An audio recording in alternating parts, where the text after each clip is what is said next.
I love it. Hello, everyone. We're getting started on this fine Tuesday. I don't know about for you guys, but I have like fog galore here right now, which is crazy because I'm up here in Vancouver and it's still nice and dark outside, even for early in the morning. But we'll get started here in an hour. Aaron, you don't have any fog. You have nice bright sunshine. Yes, in Mexico, it's sunny and hot, and more sun and hot all day long, I and like and I water. I love it. There's nothing wrong with sun and hot. That's why I live in Arizona most of the year. Jed will understand that. Jed and I aren't too Sounding far hot. You're away. speaking our language, Aaron. I love it. I know. I just know it gets too much when I'm walking outside with my t-shirt on and I feel a burn in my shoulders because it's just too much. Your sunscreen is your friend. Sunscreen Yes, is your friend. baking that thing on, lathering it.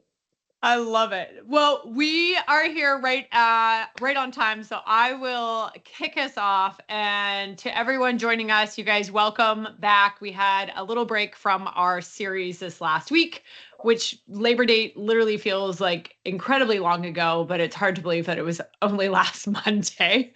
But I'm definitely excited to kind of introduce you guys to webinar 6 of our 9-part series on focus really on strategies and technologies shaping kind of the future of staffing. For those of you that do not know me, I'm Erin McKenzie, VP of Client Services here at Newberry, and I will be your moderator for the next 60 minutes. And these sessions are really designed to be actionable, laser focused on kind of solving real challenges that you guys are facing every day. So this is whether you're a recruiter, you're in operations, you're executive, we've got something for all of you.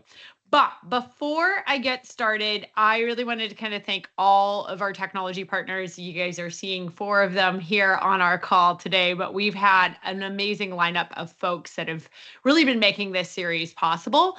And then truly today, we're going to focus all about healthcare staffing, where speed, compliance, and candidate experience all really have to come together. So our panelists are leaders that are helping firms transform. Not all of them are specific to healthcare, but most of them are. Brad gets to dive into kind of all areas, and as are others. But what I want to do is kind of introduce you as I say, Brad. I'll introduce this great picture that I see that he's updated. So this is a lot of fun. So Brad Heber here with Veti, excited to introduce you guys to him. Please connect with him on LinkedIn after. You've got, oops, did not mean to click that button. You've got Amy Barnes, who is in one of the areas I've lived before, New Smyrna Beach, calling here from Florida with Jobify. We have Jed Rudd, who is also in Phoenix. See, all the areas that I've lived or do live. Jed Rudd with Mach 1 Integration, who is out of the Phoenix area. And we have Aaron Grossman with Preos Health, who is calling in from Mexico. But Aaron, I feel like you have multiple different locations. So from Columbus to Omaha, you're kind of all over the place. So excited to welcome this fine crew with us here today. So let's kind of really look at where we're at, because what we want to do today is we're going to dive into 5 key areas. So the candidate journey, scheduling and delivery, compliance without compromise, and really building that the kind of connected tech ecosystem. And then we're going to kind of chat with everyone about what do we see as like our future? What's the future of healthcare staffing? But in all honesty, you guys, before I dive in, I do want to share just a quick personal note so all of you are aware this is actually going to be my last time moderating as part of the Newberry Partners team. So I am actually moving on from Newberry for a new opportunity that I will share on LinkedIn very quickly. So thank you guys for everything. I honestly have loved working with all of the tech partners through this entire series, and just my time here at Newberry has been awesome. I'm going to try not to cry while I'm doing this, but I can't wait to kind of watch how the technology evolves and truly grows within this industry, and excited to be in it from a different realm. But for the last 3 sessions, you guys are going to actually get Joe Calzone. He is amazing. He's our VP of Newberry's front office delivery, and he will step in as moderator and kind of bring on all his deep expertise that he's had within the industry. So just wanted to share that information, and then I will jump in and get started here. I do ask, if you guys have questions, feel free to put it into the Q&A. If we do not get to it today, I promise you I will follow up with all of the questions, get you answers. And if there's questions you didn't get to ask, feel free to send them to us as well. Okay, We're going to dive straight in here. So let me make sure I've got my screen. So the candidate journey, I mean, clinicians today truly expect fast, transparent, and really kind of a mobile first experience. If that journey isn't smooth, what we've seen is they're really truly kind of walking away a lot more. Aaron, I'm pretty sure this is like very, very close to you because Preos is all about putting control back into the clinician's hands. Where are you seeing the biggest bottlenecks in the candidate journey? And like, what are you seeing that firms are doing to truly overcome this right now? Well, one of the things that I like to share, I've been in the industry for 25 years, and most technology that's been built traditionally for staffing firms have been more of what I'll call a recruiter-centric model. It's meant for the recruiters to execute a transaction and manage that transaction while they're engaged. So when you look even at a database in an ATS for staffing agencies, the profiles are static. They're not there. There's no control from the candidate whatsoever. There's no experience there. Everything I think is moving to more what I call a customer-centric model or clinician-first model. And with Preos, for example, we give the power to that clinician. We give them a briefcase that houses all of their critical documents that make it super easy for them to submit to a job and actually accept that job and ultimately start that job. So by giving the power to a clinician, giving them all of the documents in one place that allow them to apply for jobs in a very frictionless manner makes it much easier and more powerful for a clinician to want to work with you and want to work with your jobs. Couldn't agree more. I mean, it's definitely been like a shift that we've seen where it was always on the facility side. And now it's definitely how can we really make this much more candidate focused? So I know Preos does a great job of that, especially with the briefcases that you have and really truly putting it into the clinicians every day. I mean, Brad, you probably live this a lot because you also see the compliance side of it, specifically all the time. So where do you see delays most often break kind of that candidate journey? Well, it's a couple different places, but there's a change that's happened specifically since the pandemic. And it's really that we've all become very, very accustomed to consumer type experiences. And what's happening now is that the candidate experience is expecting the consumer experience that we have every day. So insert Amazon or a Domino's delivery, like we know everything that's going on with a delivery nowadays in real time. And that's what's expected from these candidates now, right? Like they want to know everything that's going on. So for us, like where we see challenges and where we see like these friction points, we see them in three key areas. One is the deployment, like the ordering. Two is the bottleneck of getting the candidate to go to a certain facility or a clinic to get a service performed. And then the third bottleneck is getting all of that back into your CRM or your ATS, whatever your system of record is. And nowadays, if those three potholes or hurdles aren't super smooth, you're going to be impacted with attrition. It's just inevitable. So, Preos, you said it so well, but yeah, the consumer candidate experience, it's at the forefront of everything. No, it's so true. And I love that you use potholes instead of like climbing over mountains, as we've heard so many times, because now I'm like truly envisioning this massive sinkhole and like a road that someone has to get through. So I love it. Yeah, micro friction. It's so true. I mean, it's definitely like top of mind for so many candidates. If you can make that right, it makes a huge difference. I mean, and like for you, Amy, I mean, well, Jobify truly sits more closer, I think, to the VMS side, but you see how candidate data and matching and what's coming in, you see that entire experience. What are you seeing firms or how are firms improving or kind of harming the journey from that side of the house? Data accuracy can literally make or break the agency's candidate experience. So completely agree. Yeah, if you overcomplicate applications, you're missing out on true data that is helpful to your processes, and then not keeping those candidates updated when new jobs open due to data accuracy issues. So simplifying the apply process and then using AI tools to match candidates to jobs more accurately, that improves the trust and keeps them engaged. If you're pitching jobs that make sense to what they're looking for, you're building that trust and not breaking it. So that really helps a candidate or a agency improve their journey, and it also can do the opposite if they're not taking care of that.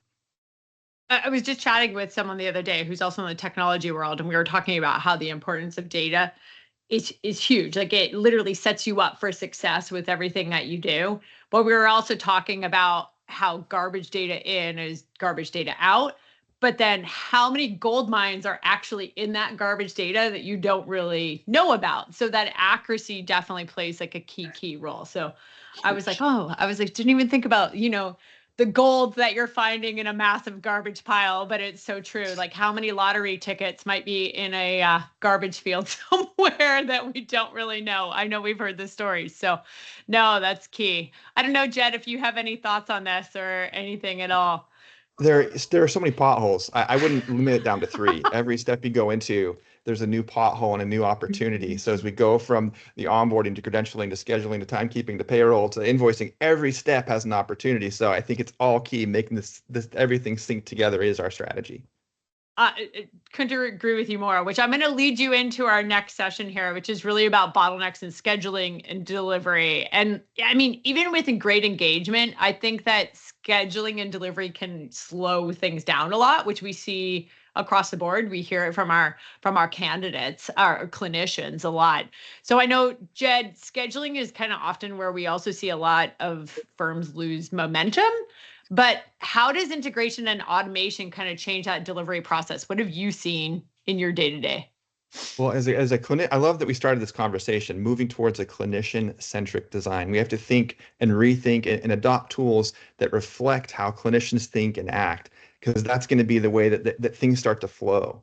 And so if I know when I work and I can confidently go there and I know that my time's going to be accurate, I'm going to want to work more. And when our systems start to sync up, so if from a scheduling perspective, I can select clinicians and providers and push them into roles or into opportunities and know that they're credentialed and verified and everything's ready, I can confidently do that. But when those systems don't speak, then you see, I like Brad said, maybe we should call them cobblestones. You see those gaps between the cobblestones start to emerge, and then you have and suddenly, and healthcare is so dynamic and such a team sport that if we have a call off the night before and the scheduler's freaking out and calling and texting and can't elegantly use a system that pushes and pulls and it pops up on my phone and I can adopt or not, or I can start to self-schedule, the real power by power back into the hands of the clinician, it reduces our workload in the front office or the back office.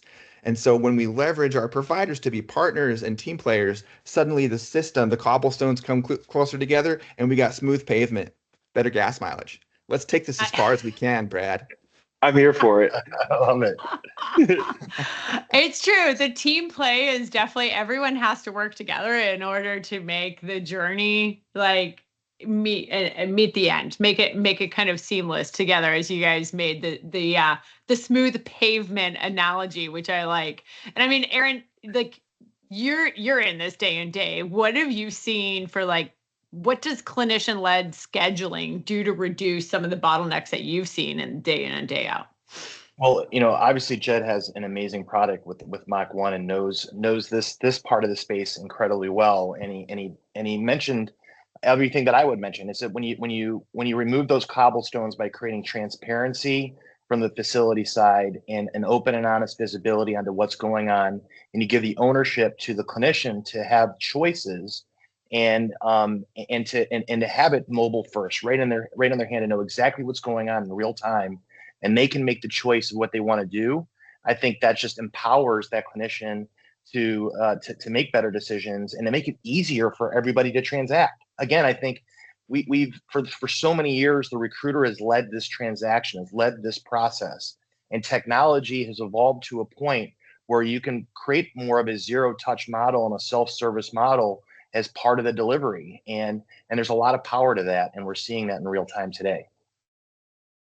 I couldn't agree more. Like, I mean, that zero touch, or really kind of like making sure you're putting it into the hands, has been definitely something we've seen. I don't know, Amy, I mean, you Yeah. probably see this pretty often as well. Not sure if you have any kind of thoughts as we chat through the scheduling and delivery from your end, being in different areas from Jobify, working on the actual agency side across the board. Yeah, our whole goal is speed and accuracy with Jobify. And so on the theme of the cobblestone road, you can move much faster on pavement. And so if we're smoothing that out for agencies, candidates then equate speed with professionalism. So any delays hurt brand perception. So it's important to smooth that road out so you can move quicker to get that speed. That's what I think for sure. No, I agree. Brad, not sure if you have anything to add into the cobblestones or anything that you can throw in. No, I just would say that this, everything we're talking about sounds a lot like first day flops, right? Like when you do all of this great work, whether it be data or the effort of a recruiter and all of that for nothing because they miss a final clearance. And the end of the day, like we care so much about the candidates, but that is your most costly bit of attrition that you've got. Like you've done all of this work and you need everything to get to that day one, scheduling being one of those things, compliance being one of those things. It's just so important. So, the word first or the term first day flops is like a big thing, and you want to make sure that you can do everything to avoid those. So no rocky roads on this one. Yeah, no, it's so true though, because if you're not set up and you're not setting all of the different kind of in alignment and I love the rocky roads here. Now I'm thinking also about I'm thinking about ice cream now too, instead of cobblestones, but if anyone likes Rocky Road ice cream, just saying. But I mean, the other piece of this is if the workflows and the process and everything isn't set up on the front end, you do get into those first day flops. You get, and I think that we all have seen the clinicians not be there on first day across the board, but it also has to do with all the workflow, all of everything coming together to make sure that you do have a seamless process from the scheduling, the compliance, the candidate journey from the very get-go. Just really kind of tells the story and make sure that you have someone that's going to be with you throughout, and you don't have a first day flop. You don't have a rocky road unless it's truly in the ice cream form. I think, Okay. Real quick, I'll just add to this. I mean, in the healthcare staff, they call it BTQs, backouts, termination, and quits. And that speed of acceptance to actually, placement and being able to start that job minimizes the amount of backouts. And backouts are the worst part because you don't get any revenue for the compliance costs that you've invested in to a clinician. And that's really, I think, what Brad speaks to is that's that first day flop, but it's also just speed. What Amy was saying is that you get that speed to that active, and you minimize the backouts, which I think from someone told me a data figure of like 30% of all acceptance lead to backouts, and Wow. that's a huge opportunity for this group to solve for. Yeah. Not to go a step further there, but now take that number and factor it in against your cost of acquisition. Yep. In a healthcare setting, you're well into the hundreds, if not thousands of dollars spent on a candidate to credential them. At a 30% attrition rate that far down the pipe, that's super costly to a business, super costly. Marginal improvements to attrition rates could have exponential improvements to revenue. And I just want to call out, like, Aaron, your comment about the briefcase. When you put that power of the briefcase and someone owning their stuff back in their hands, then you're seeing like that they're not going to back out. They're supplying the information. They're in control. And so all those different, major solution there, putting the power back in the hand of the clinicians. I think that's such a cool concept. Okay, so I know it's not a question that I was like going to ask you guys, but when you're also going through this experience, in order to make sure that you don't have the backouts, you're set up, what is the amount of communication that needs to also happen between when you say, hey, this person, we've got our clinician, we're going to send them to go actually do the go through for their background checks and credentialing and everything else, but how much communication does a recruiter need to make sure that they have as touch points throughout? I don't know if anyone wants to take that one. I'll take it. Go for it, Brad. I actually feel like it, communication, like that's normal, but like meaningful communication is more important, right? We're all super busy right now, but there was one key piece that I'd actually disagree with you with, which was like, how much does the recruiter need to do? Right now, I think recruiters should be focusing on recruiting, right? Yeah. Tools should be generating communications, nudges, reminders, whatever it is, because that's the world that we live in. Like as candidates, Betty says, hey, we're in the hands and pockets of every candidate in real time. Why? Because we're mobile, right? Like the more you can drive through automated communications throughout your system is going to be exponentially more valuable than calls and hustling someone down, because these are nurses, these are people that are working the floor and don't have the time to take your call, and they want to be empowered to do what they need to do when they need to do it at their own time. And that's the power of technology. And I think we're seeing so many different technology partners that are coming in, which is amazing because it's helping with that. So it's eliminating any gap of dependent on the recruiter to make sure, oh, did I miss this phone call with this person? You can have the technology do it for you, which keeps you top of mind across the board. This is awesome. I think I'm going to transition us into really kind of also our third section as we go throughout here, which is really about compliance without compromise. And I put a quote in here, and you guys are probably seeing the different quotes that I've put in here, but compliance is not just a box to check, but it's a core aspect of responsible business practice. And I think that's so true. Like you have to have compliance. However, we have seen where compliance has been a bottleneck throughout the process.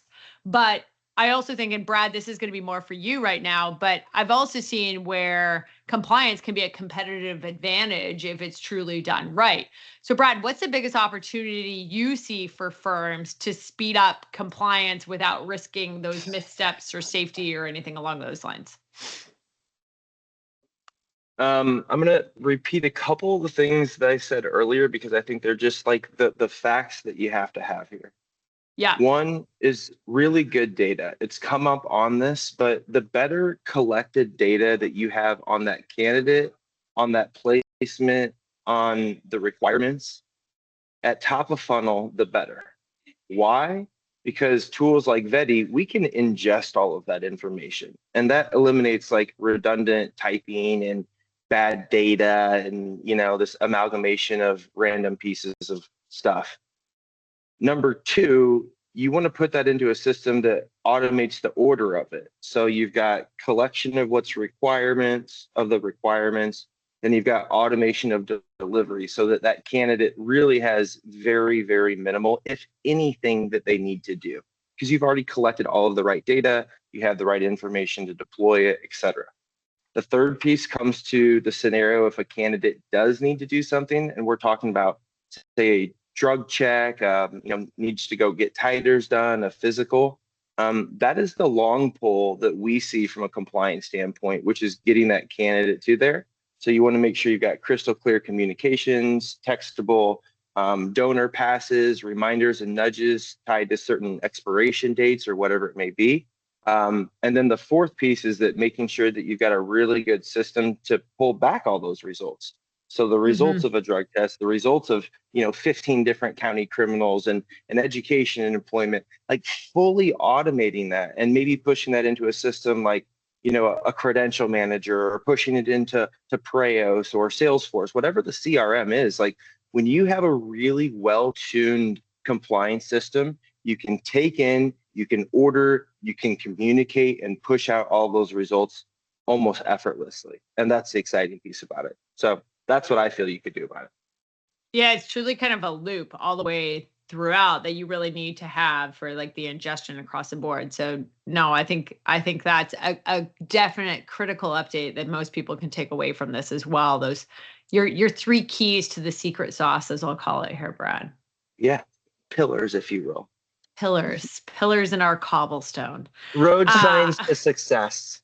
I think that's great. I mean, Amy, you're also seeing this too. So from the Jobify perspective and kind of where you've been sitting on the front line, can technology on that front end, kind of where Brad was going, can it help prevent some of the compliance kind of problems later that you've seen? I mean, I think Brad's kind of picked that up a lot, but what are you seeing on your end? For sure. Jobify can pick up the accuracy on the job data at the front end, because that's where your compliance is tied to, is the job order itself. But then use an AI tool to screen candidates for required credentials before submitting. And that tool will allow recruiters to move faster, pushing forward the job ready candidates and saving time and avoiding rejections. You can't delay at that point. And so you can't move quickly without support, or you end up being inaccurate, and that inaccuracy can create those compliance problems later for sure.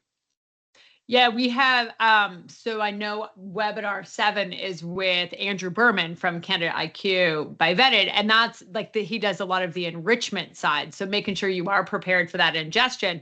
And then we already did a session with Glide. So Rod from Glide Talent, where it was all about top of the funnel, the screening, making sure. So it's been awesome to kind of see that. But I think that you're right. It's so key on this front. And I mean, Aaron, I'm sure you have you're seeing this day in and day out as well. I'm not sure if you have anything to kind of add to this topic.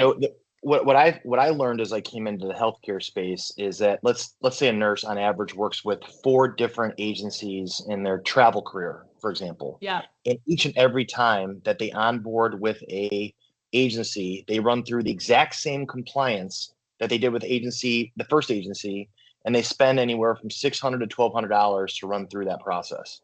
So imagine how much, and time, and they do it with 4 different agencies doing the exact same thing. What if you had like our briefcase concept, where you can house all those documents, maintain up-to-date records of those documents, and instead of agencies having to reinvest that money to onboard a clinician, they can leverage this briefcase and minimize those costs. And I think that's where I see a huge opportunity in the healthcare space, is just all of the unnecessary costs to run through a compliance process, because it's redundant in many cases.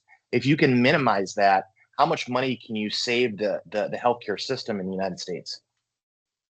Which would be great, because you're putting it all for the candidate. I mean, if you can save time, you can save the compliance side. You have everything in one briefcase, which I'm literally like picturing, a nurse walking around with the briefcase, and it has all the credentials, all the verifications, everything that you need. I mean, that's huge. If they don't have to carry 5 briefcases, they only have to do it one time, and every agency can pick it up and use it. I mean, Jed, you probably see this too. You've been a lot in the candidate journey.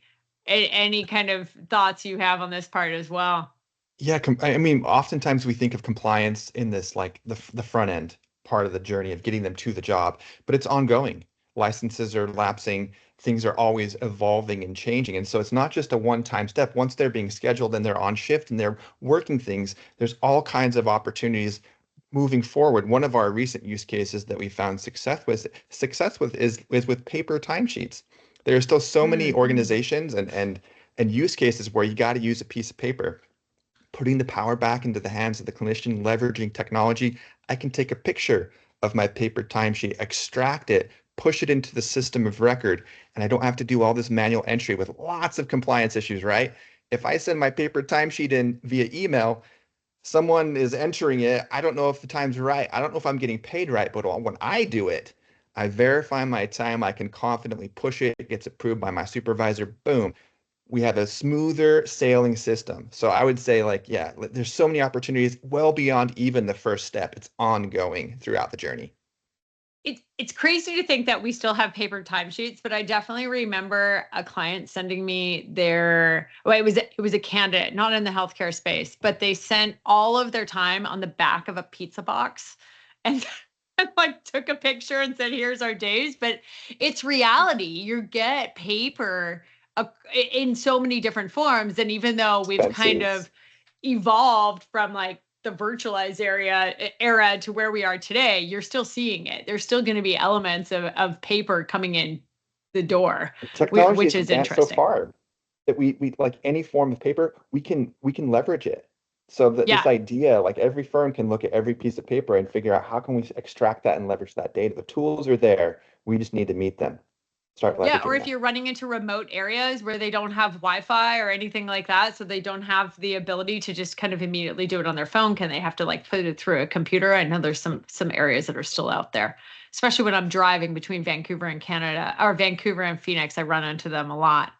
Brad, anything that you have thoughts on this? Because I mean, you kicked us off with your components and secret sauce, but would love, this is your area of compliance, so I'd love to kind of see what else you would chime in. No, I just think that you're all saying some really valuable things. A problem that we see very often that technology could help is, Aaron mentioned the briefcase. And what we see happen is, a candidate comes in and a credentialer, recruiter, or an onboarding team, whatever you want to refer to them as, needs to start credentialing them. And they're like, we need all of these things. So they just order all of these things. And then for like the next few days, they try to manually go out and collect all of those things, modify an in-progress order, like a something that's running, because now they're like, oh, I have this information. I don't want to pay for it anymore. And like, that is the power of what Praios and so many other platforms can do, is you can take all of that redundant bad effort out of the recruiter / compliance person and the candidate in just a streamlined manner and save money. And that's a great thing. So I don't really have anything additional to say, except these are great use cases that you're discussing. And the more we can streamline this, I mean, the stronger the relationships are across the board. That's where it really kind of resonates with the candidate journey. Like, streamline the process, make it easy. Give the briefcase concept is huge, because you're just putting it truly back into their hands, as we've said at the beginning. No, I love this. Okay, so I'm going to bring us into our kind of part 4 of where we're at right now, which is not our final session, but want to kind of jump in, which is about building the connected kind of tech ecosystem. And I think that a business ecosystem is totally true. It's like our ecosystem we see everywhere. It needs to be planned. It needs to be thoughtful. We need to have kind of strategic insight as we go through this. And really what we've chatted about is all of that up to now, which is around the candidate journey, the scheduling, the compliance. So they all kind of tie back as we have our feedback loop of this ecosystem. I mean, Amy, you see firsthand how that data flows, and we chatted about it a little bit, but through the ATS, the VMS, and the client systems, or anything else that's kind of integrated or not integrated, might have some manual process there. But what does that connected ecosystem look like, and why does it truly matter for both the clinician and for the client side of the house? It basically means one source of truth where candidates aren't re-entering info multiple times, recruiters aren't duplicating their workload, and then your clients are getting that real-time visibility, all working together. And without connectivity, though, we lose adoption and trust on the recruiter side, the clinician side, for sure. So that clean and accurate data that I keep talking about is the key to success across all of your ecosystems, and that's how you can connect them. So they all just have to be speaking the same language and working with that single source of truth. Totally agree, because if we have recruiters that are duplicating work, then you lose your recruiters through the process as well. And it just takes too much time, and then time is money. And then you also lose the candidates, the clinicians, like through that process. So I definitely know where there's a lot. We talked about using AI tools for communication. And this is where using AI tools, whether it's like a Meet Dwight to automate some of the process, or if you have your ATS that can do some of the automation behind, that definitely kind of, I think, is a key source of this, which allows for that connectivity. I mean, Jed, you have been on literally all sides of the house. You've been in the hospitals. I'm pretty sure it was COO of one of the hospitals that you started at. You switched over to the staffing side. You've seen what it's like with tribal health. You've built out Mach 1 based off of your experiences, what you've seen firsthand, what's actually missing from the clinician side. How do integrations accelerate that vision of a connected ecosystem for you? They're really key. It reminds me, actually, when I was back in my running hospitals days, it was right during the EHR adoption era. And man, there was a big debate at that time. And I was in charge of all that. I had the challenges, one guy, his team bought him a bulletproof vest because you just took so much heat for doing these adoptions. And it was a debate of would you do best of breed or would you do a like sole source of truth approach? And Yeah. during that era, I was a sole source of truth guy. So you try to buy everything from your main vendor. And what you ended up with, which was like one great tool with a lot of really subpar point solutions that they figured out how to implement, and you suffered. And the idea Yeah. was that somehow the data would like be magical. But what I find nowadays is that we can easily push data, like you're saying with Shopify, like clean the data in from the VMS perspective and get it into your system of record. Use all these best of breed approaches. We can pass data easily now. That changes the game and provides the best experience through every step of the journey. So by adopting a best of breed approach, you can really meet the clinician where they are and still have all the power of your data throughout the entire journey.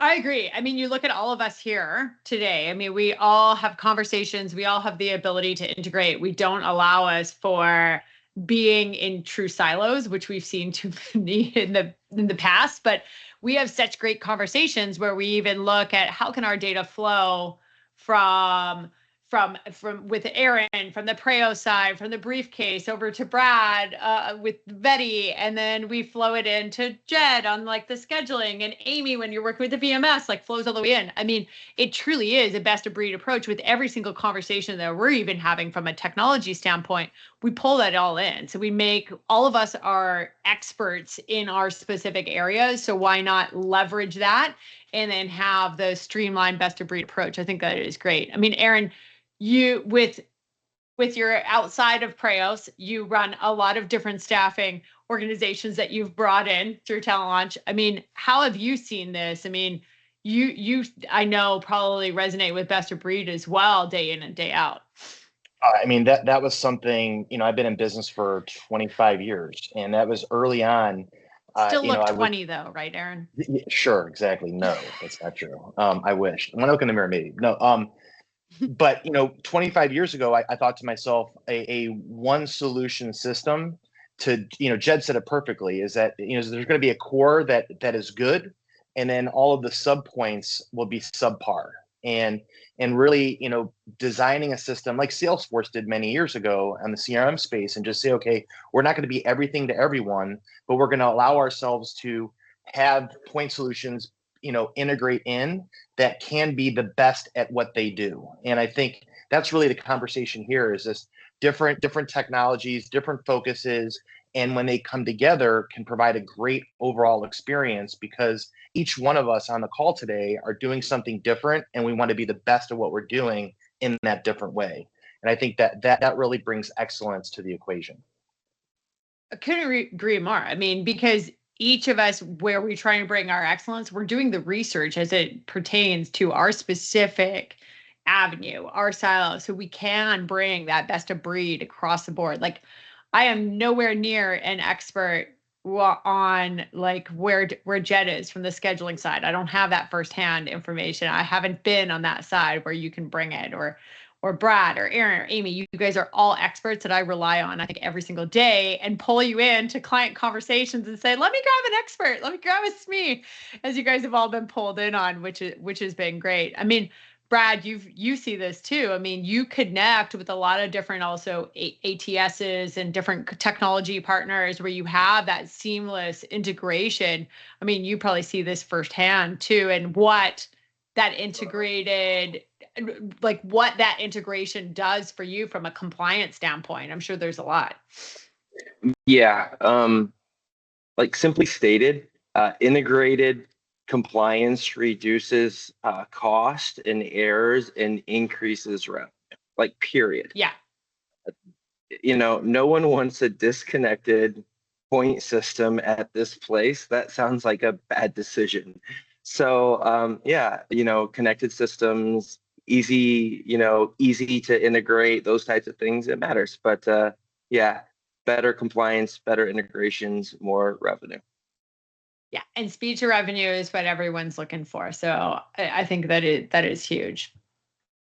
Okay, so as we kind of wrap up and kind of go into our head, and I know we're a little bit ahead of time here, so I might open it up hereafter for some questions. But if we look ahead to kind of the future of healthcare staffing, what's really next? I mean, we've all been hearing in the market that, okay, healthcare is not where it needs to be. Certain areas are obviously much stronger. Locums is very high.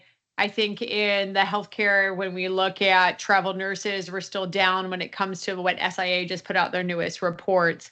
But I think that there is definitely a positive outcome to the future, and I think we are going to see an increase, and that's what all the predictive analysis is out there. Is we're going to start to see this 2026 is going to be the year, which will be great. But what really should leaders, if we are talking to the leaders that are on kind of this call, what should they be prioritizing right now? And Brad, let me ask you first, like, where does AI make the most sense in compliance, and where do like humans still matter within this mix?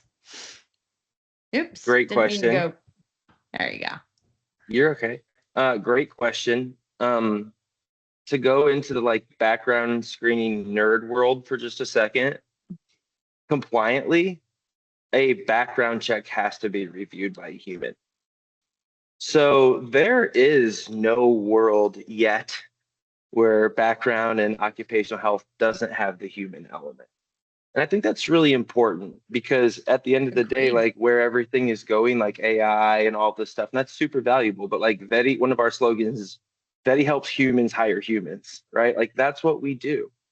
And it's really important that you have the AI element to, you know, maybe it's how you develop your product or maybe certain nuances of how you maybe can review files faster.